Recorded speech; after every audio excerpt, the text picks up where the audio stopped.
If you felt like a lot of writing online nowadays sounds the same, then I think this might resonate with you. It's a piece that I read on Fika yesterday, a piece that I want to share with you. It's called The Vibe Writing Mess, and it's about writing. About how easy it has become to let AI do the thinking for us, and writing is thinking.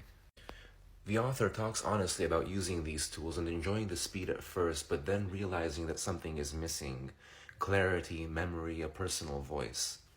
It's not strictly anti-AI, it's just a reflection on writing and why the messy part of writing also matters.